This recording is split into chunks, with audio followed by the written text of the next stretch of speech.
Instituto Federal Baiano, Campus Guanabi. Docente, Radival, discentes, Organa Nascimento, Lislane Lisboa, Marcos Aguiar, Vinícius Pimentel, Wesley Monção, turma 3º BA. Cônicas e hipérbole. Por volta do ano 200 a.C., o matemático Apolônio deixou registrado o primeiro estudo sobre as propriedades da hipérbole, elipse e parábola, das quais ele chamou de cônicas as curvas que são obtidas quando um plano secciona uma superfície cônica dupla, que são elas: a circunferência, obtida pelo corte paralelo à base; a elipse, obtida pelo corte não paralelo à base, um corte transversal, que forma uma espécie de circunferência achatada; a parábola, um corte transversal à geratriz; e a hipérbole, assunto da aula de hoje, que, ao ser seccionada, ela forma duas curvas paralelas ao eixo do cônico. A hipérbole. A hipérbole é o conjunto dos pontos cuja diferença em módulo das distâncias f1 e f2 é constante, ou seja, igual a 2a. E esse 2a, ela deve ser maior que zero e menor que 2c. Um exemplo de hipérbole que podemos observar no nosso dia a dia pode ser apresentada como a luz que reflete do abajur nas paredes. A seguir, veja os elementos que compõem a hipérbole. Dando continuidade à aula de hipérboles, agora eu irei falar um pouquinho sobre os elementos da hipérbole. Como vocês podem observar, aqui está um gráfico, e nesse gráfico encontramos dois pontos que são conhecidos como focos, foco 1 e o foco 2. Em seguida, vocês podem observar que no centro existe um eixo. Esse eixo é conhecido como eixo imaginário, que é representado pelo eixo das ordenadas, que podemos nomeá-lo como B na parte superior e B na parte inferior. E o conjunto desse eixo ele vai representar 2B, no caso, o eixo imaginário. Em seguida, podemos observar na horizontal o eixo real, que é representado pela reta X. Esse eixo real ele vai do vértice, aqui da parábola, até o centro do gráfico.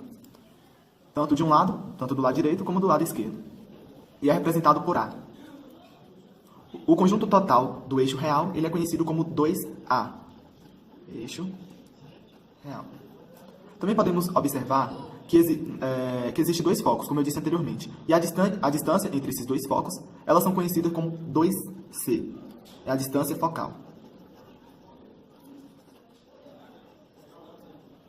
Vale lembrar também que existe um outro valor, o valor de C. Esse valor de C, ele vai do centro até o foco 2, ou também pode ser do lado oposto, do lado oposto, que vai pegar a parte central até o foco 1. Então, ele vai formar, juntamente com o eixo das ordenadas ou eixo imaginário, o ponto C. Esse ponto C, ele fica na horizontal, mas você pode levantar esse eixo, o que vai formar um triângulo retângulo. E para você determinar esse valor de C, você utilizará a fórmula de Pitágoras, que vai ser C ao quadrado igual A ao quadrado mais B ao quadrado. É importante também lembrar que todas as cônicas, tanto a elipse, a parábola e a hipérbole, ela existe um número E, chamado de excentricidade. É ele que determina a fórmula de cada uma delas. O valor da excentricidade vai ser C sobre A. E esse valor é um número positivo maior que a unidade. Também é importante lembrar que o eixo real 2A, ele é maior do que 0 e menor do que 2C. Para melhor fixação do conteúdo em suas mentes, agora irei resolver um exercício sobre o mesmo, utilizando os seus elementos. Determine a equação da hipérbole com focos f1 menos 10, como é observado aqui, e aqui está na parte central y 0, e f2 10, como é observado no foco 2, e 0 o valor de y, ou seja, o eixo imaginário. O eixo real ele mede 16 unidades. O eixo real ele é representado por 2A e a questão dá o valor 16. Então agora precisamos do valor de A. Para calcular A, você vai fazer A é igual a 16 dividido por 2. O valor de A é igual a 8. Como vocês podem observar, como o eixo imaginário é 0, então, consequentemente, o valor de C ele vai representar 10, porque ele vai do centro até o foco 2. Então, o valor de C ele é representado por 10, que também vai formar um triângulo retângulo que a gente levantar nessa parte horizontal. Então, a gente tem o valor de C, a gente tem o valor de A e necessitamos do valor de B, essa parte aqui. Então, só jogarmos na fórmula de Pitágoras, que vai ser C ao quadrado é igual a ao quadrado mais b ao quadrado. C ao quadrado, 10 ao quadrado, é igual o valor de A, 8 ao quadrado, mais b ao quadrado. 100 é igual a 64 mais b ao quadrado. B ao quadrado é igual a 36. B é igual a 6. Utilizando na fórmula para calcular a equação da hipérbole, que vai ser x ao quadrado sobre a ao quadrado menos y ao quadrado mais b menos b ao quadrado. Então, só substituímos os valores. X ao quadrado sobre o valor de a ao quadrado é 64, que é o valor de 8, 8 ao quadrado é 64, menos y ao quadrado sobre o valor de b é 6. Então, 6 ao quadrado, 36. E assim está resolvido o exercício. Agora vamos ver as assíntotas da hipérbole. Bem, o que são as assíntotas? Imagine um retângulo, no qual o seu centro fica na origem, com comprimento 2A e 2B. Você pode observar que nos vértices desse retângulo passa uma reta, de um lado e do outro. Essas retas são as assíntotas. Elas não tocam nas hipérboles, como vocês podem ver. Elas não tocam. As assíntotas, elas podem ser ascendentes ou descendentes. Ascendente, quando o valor ele está indo do menor para o maior, assumindo um valor positivo. E negativo, quando vai do maior para o menor. Bem, como descobrimos, você pode observar essa equação, ela é originada, isso aqui, y sobre x é a angulação dessa reta. Bem, quando você tem um valor positivo de A e B, por exemplo, a fração que vocês estão observando, ela tem essa forma aqui, ó.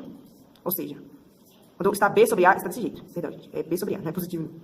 B sobre A. Eles têm essa conformação aqui. As hipérboles, elas estão sobre o eixo X. Elas estão afastadas do eixo X, a distância delas aqui. E quando A sobre B, significa que elas estão nessa conformação. Visto que a distância entre A e B, que vocês podem ver, olha só, como a gente sabe que a angulação é y sobre x, vocês observam aqui, ó, que é a distância, né? Ele assume o valor de y, por isso é modificado nessa forma aqui. E B, ele equivale ao x. Por isso, devemos notar, sempre que a gente vê um gráfico, notar assim, na equação você deve observar, porque o gráfico, se você montar um gráfico, você deve prestar muita atenção nisso, porque vai interferir muito no resultado. Para demonstrar isso, eu trouxe um exercício para aqui. A gente tem a equação aqui, então a gente precisa transformar ela, igualar ela a 1. Então, vamos dividir por 144 para igualar a 1. Pronto. Como esses são múltiplos, então fica bem mais fácil nosso trabalho aqui. Então, vamos lá. 16 sobre 44 vai ficar 1 sobre 9. Menos y ao quadrado sobre 16, que vai dar igual a 1. Bem, a gente já tem a equação. Pronto, a equação da hipérbole. Agora vamos observar. Vemos aqui, entre esses valores, o sinal positivo está aqui. Isso significa que o A ao quadrado está aqui.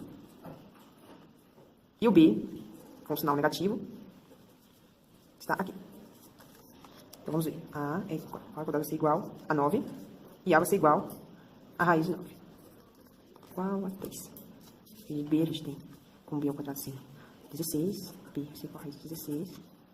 E B igual a 4. Bem, a gente tem os valores. Agora vamos ver qual das equações a gente vai usar. Bem, como 9, ou como essa parte aqui, ela está com sinal positivo, significa que o gráfico ele está desse jeito. Ou seja, as hipérboles elas estão sobre o eixo X. Como a gente sabe, então, que a gente vai ter que usar Y, que vai ser o A.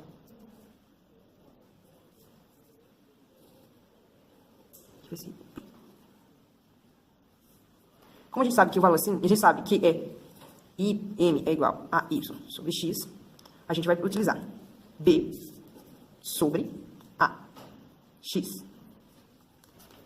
Então, Y igual a 4 sobre 3X. E como são duas que vão cortar, o gráfico, a reta, esse não corre fácil.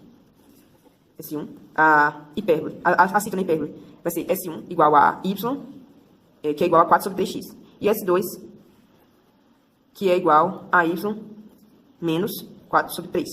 Afinal, tem as assítonas, elas têm que ter a decrescente e a crescente. Alguns professores também aceitam que y seja igual a mais ou menos 4 sobre 3x. Bem, gente, vocês podem observar que a aplicação prática, ela demonstra que a observação, tanto da equação, quando você for colocar os valores, tem que ser bem próxima, tem que ser bem observada, já que no gráfico pode influenciar muito a resposta, principalmente se você pode inverter esses valores. Por exemplo, se eu invertesse aqui e colocasse y igual a A sobre B. Então, a observação do sinal é crucial para poder resolver as assínttotas da hipérbole. A nossa aula relacionada à hipérbole. Agora iremos abordar as equações da hipérbole e também os gráficos especiais relacionados à mesma. É importante lembrar que para a demonstração e definição, até mesmo a determinação da equação da hipérbole, costuma-se apresentar de forma relativamente complexa. Por essa razão, apresentei uma espécie de esquema que vai mostrar para vocês como acabar chegando à equação reduzida da hipérbole. É importante considerarmos, inicialmente, a existência de um foco, na verdade de dois focos, que estão presentes, nesse caso, para a demonstração, no eixo horizontal, conhecido como eixo das abscissas. Por essa razão, eles apresentam um certo valor, que no caso C, e um valor menos C, até porque o centro, desse caso, dessa hipérbole, ao qual estamos realizando a formatação da equação, ela apresenta-se justamente no centro do plano cartesiano. Dessa forma, os valores de y para o foco apresentam estes valores. Além disso, é importante lembrar que, segundo a definição, a distância de um determinado ponto pertencente à hipérbole, obviamente, até um dos focos, menos a distância desse mesmo ponto até outro foco, é definido como, dentro de um módulo, a 2a, que já havia sido representado anteriormente na questão dos próprios elementos. É importante lembrar que, nesse caso, o ponto qualquer que iremos utilizar, ele apresenta coordenadas x e y. Além disso, é importante não negligenciarmos o fato de que a distância de um ponto até outro, ele é determinado por esta forma, dessa maneira. X de um determinado ponto, x e y que já temos, menos o x do foco, mais y desse determinado ponto, menos o y do foco. Dentro desse contexto, depois de encontrarmos essa equação relacionada à distância, tanto do ponto até o primeiro foco, quanto desse mesmo ponto a outro foco, devemos substituir essas equações dentro desse módulo e obteremos dessa forma, através do desenvolvimento dessas fórmulas, essa determinada equação. A partir dessa equação, devemos lembrar de outro aspecto que havia sido explanado também na aula de elementos, que é aquela equação que define que c ao quadrado é igual a quadrado mais b ao quadrado. Além disso, devemos observar que dentro desses dois parênteses, na verdade, existe algo parecido com isso. Então, devemos isolar o b.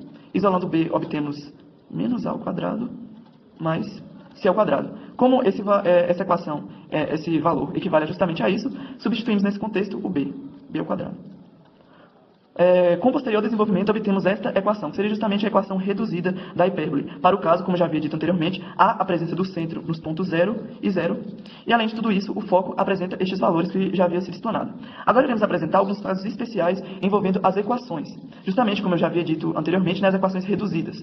Nesse primeiro caso, temos a equação onde há a presença de um gráfico, onde a hipérbole ela se encontra num formato que chamamos de hipérbole horizontal. Essa hipérbole horizontal acontece justamente quando o eixo real encontra-se paralelo ao eixo horizontal. Nesse caso, o eixo horizontal seria o eixo das abscissas. E além de paralelo, nesse caso, ele também é coincidente. Por essa razão, temos a questão lá do centro, valendo 0, 0, como já havia sido explanado no exemplo anterior. E também temos essas coordenadas, que também já havia sido demonstrado anteriormente nas aulas de elementos. Através disso, obtemos a seguinte equação.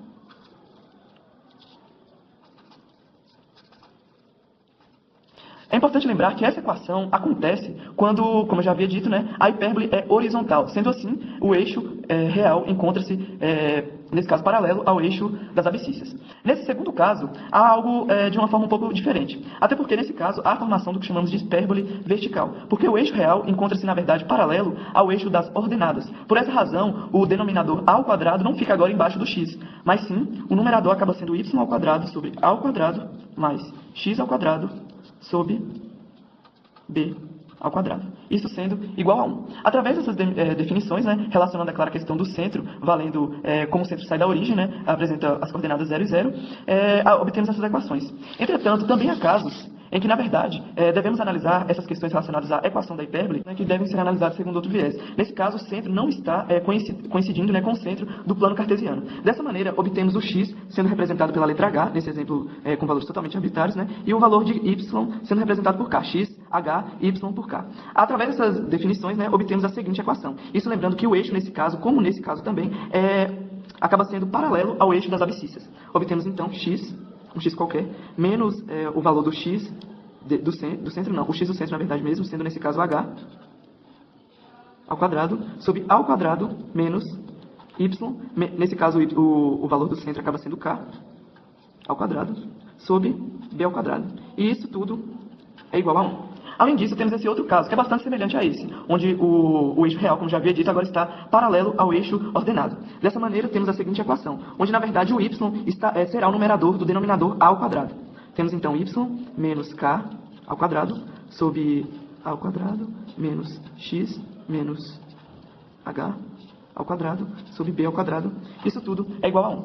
Agora, iremos abordar a questão das hipérboles equiláteras. As hipérboles equiláteras são aquelas que apresentam o valor de a e b iguais, ou seja, apresentam os valores do semi-eixo real igual ao valor do semi-eixo imaginário. Dessa maneira, se pensarmos o seguinte, a igual a b, nesse caso podemos substituir aqui, por exemplo, o valor de b por a. Teremos então x ao quadrado sobre a ao quadrado menos y ao quadrado sobre a ao quadrado igual a 1. Dessa forma, multiplicando toda a equação por a ao quadrado, obtemos a seguinte equação.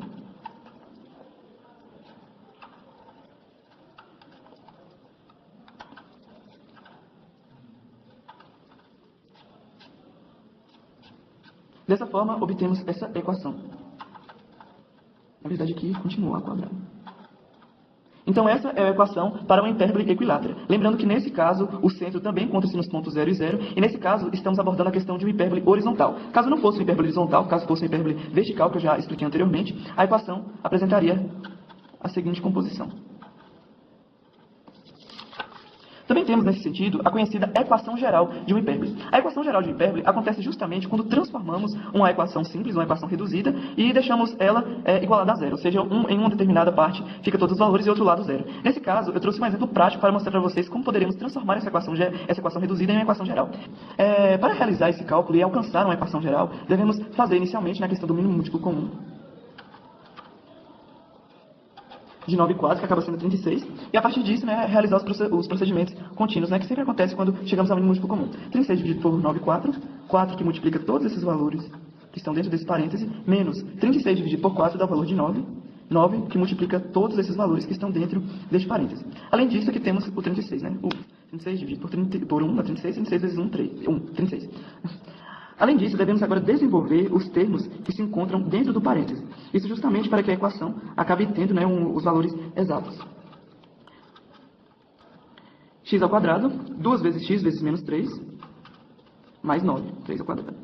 Menos 9, que multiplica y ao quadrado, mais 2 vezes y vezes 1, mais 1. E obtemos desse lado o 36. A partir disso, fazemos o seguinte. Multiplicamos o 4 por todos os valores dentro do parêntese e o 9 também. O menos 9, na verdade.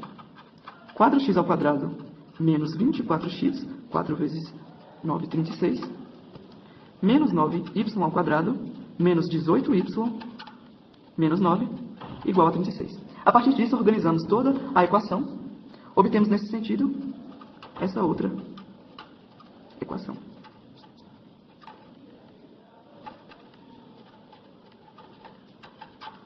Esse valor de 36 acaba sendo anulado por esse valor de 36 que acaba entrando aqui negativo. E acaba sobrando o valor de menos 9, sendo isso igual a zero. Nesse sentido, acabamos obtendo a equação geral de uma hipérbole. Lembrando que, apesar de se assemelhar bastante à equação de uma circunferência, essas são diferentes justamente porque na circunferência os valores de x ao quadrado e y ao quadrado, os valores que acompanham essas incógnitas, eles são justamente iguais. E nesse caso eles são diferentes, acabam formando, de certa forma, em alguns casos, a elipse. E nesse caso em especial temos a hipérbole, que é obtida através do desenvolvimento dessa equação que eu já havia feito anteriormente. Lembrando que nesse caso obtemos como valor de a 3 e como valor de b 2. Então, a partir disso, podemos encontrar também o valor de c e, consequentemente, obtemos os outros valores. Então, esse é basicamente os processos para se obter a equação geral de uma determinada hipérbole. Muitos acreditam que a matemática não tem utilidade além da realização de contas e operações financeiras. Isso não é verdade, já que ela possui diversas aplicações na vida real.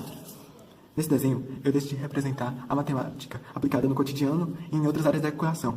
No cotidiano, representado pelos computadores e esse smartphone, diz que a tecnologia, por exemplo, ela só foi possível graças à matemática. E, além disso, elas são aplicadas em outras ciências, como química, história, português, física, biologia e geografia. Química, por exemplo, com cálculos estequiométricos, português com a classe gramatical numeral, história com datações históricas e assim por diante. Não por menos que ela recebeu o nome de Mãe de Todas as Ciências. As cônicas também não são diferentes, principalmente a hipérbole, que é nosso objeto de estudo. Elas participaram de várias outras formas de aplicações na vida real, como, por exemplo, na arquitetura e na engenharia. Na arquitetura e na engenharia, eles não são utilizados tão comumente, mas em alguns casos ao redor do mundo, em que são utilizados curvas hiperbólicas para a realização de construções, como, por exemplo, a Catedral de Brasília, que tem esse formato hiperbólico, que fica, obviamente, no Brasil. Há também o Planetário de São Luís, nos Estados Unidos. E outro aqui, um exemplo genérico, que são refrigeradores industriais, que podem assumir diversos formatos, e também um formato hiperbólico. Na maioria das vezes, essa estrutura hiperbólica ela é feita em função estética. Porém, é necessário compreender os cálculos e as formas que envolvem a hipérbole para que haja uma maior segurança na estabilidade da estrutura física dessas construções. Além disso, temos aplicações a curvas hiperbólicas, o telescópio reflexor. Mas antes é necessário fazer um aparato do histórico dos telescópios em gerais. Temos o primeiro telescópio foi inventado em 1609 por Galileu Galilei. Esse telescópio ainda não era o telescópio reflexor que usa as curvas hipérbólicas, era o telescópio refrator. Esse telescópio se utiliza da propriedade física, a refração, onde a luz ela muda de meio, que no caso o meio seria as lentes, que serão transmitidas até o olho humano. No entanto, apesar da grande evolução que foi para o período, esse telescópio apresentava diversos inconvenientes. Inconvenientes como a deformação da imagem e a decomposição da luz branca. E a luz branca, por conter em seu espectro todas as cores, causava um efeito denominado aberração cromática, que alterava drasticamente as cores dos elementos que eram captados pelo telescópio. Uma das soluções propostas foi a aplicação de um espelho parabólico no telescópio. No entanto, essa ideia tinha um problema. Aqui temos a representação de um telescópio, aqui será aplicado o espelho parabólico e aqui seria o foco da parábola. Nessa entrada, os feixes luminosos que entrassem perpendicularmente seriam enviados para o foco, sem distorção ou decomposição de luz branca. O grande problema, no caso, seria que o foco estaria dentro do telescópio e não poderia ser observado pelo olho humano. Anos depois, o astrônomo Cassegrain, que é um francês, ele inventou um método alternativo, justamente, que utilizava da hipérbole, um espelho hiperbólico, e um espelho parabólico, para a formação de um telescópio reflexor que funcionasse de verdade. Esse telescópio, como eu tinha dito, era constituído de um espelho hiperbólico, que seria esse, e o parabólico. É bom relembrar que esses espelhos hiperbólicos eles possuem dois focos, que eu vou chamar de foco da hipérbole 1 e o foco da hipérbole 2. E esse espelho, o parabólico, possui apenas um foco, que ele era calibrado para ficar no mesmo lugar que o foco da hipérbole 1. Aí temos o foco da parábola 1. Então, haviam duas lentes, a para o olho humano e a que é captar a luz.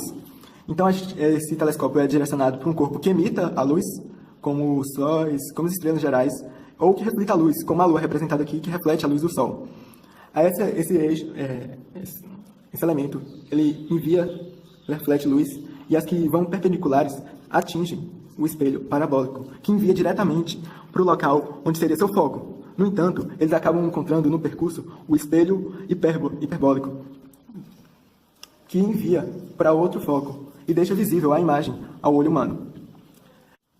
Temos também o uso da hipérbole para a observação de órbita de cometas. Anteriormente, acreditava-se que os cometas e asteroides em geral só faziam órbitas elípticas. E essa descoberta foi de Johannes Kepler, na verdade, que definiu que um corpo de maior massa, ele atraía um corpo de massa menor, que seria esse cometa, e ele faria uma órbita ao redor dele. No entanto, anos depois, Isaac Newton, conhecido físico, ele descobriu que o cometa não só poderia fazer uma órbita elíptica, como também uma órbita parabólica e hipérbolica. E por que é importante definir uma órbita de um cometa? A órbita do cometa é importante para definir sua trajetória, ou seja, para onde esse cometa ele vai passar, e sua periodicidade, que no caso seria quando ele retorna, se é que ele vai retornar. No caso das curvas elípticas, eles são periódicos, estão definidos como periódicos, ou seja, eles vão acabar voltando nesse ponto em determinado ano, como exemplo do cometa Halley, que volta na Terra em 74 a cada 79 anos. E no caso, em órbitas parabólicas, ela não tem uma órbita completa definida, é só um trecho. E no caso, eles não são periódicos, em ambos os casos. E eles só vão cumprir a trajetória até determinado ponto, onde eles vão ser liberados pela falta de força gravitacional, podendo ser captados por outro corpo maior que tenha gravidade e assumindo assim uma nova órbita. Essas foram as aplicações da hipérbole. Espero que tenha compreendido todos os conceitos que envolveram essa aula. Obrigado pela atenção.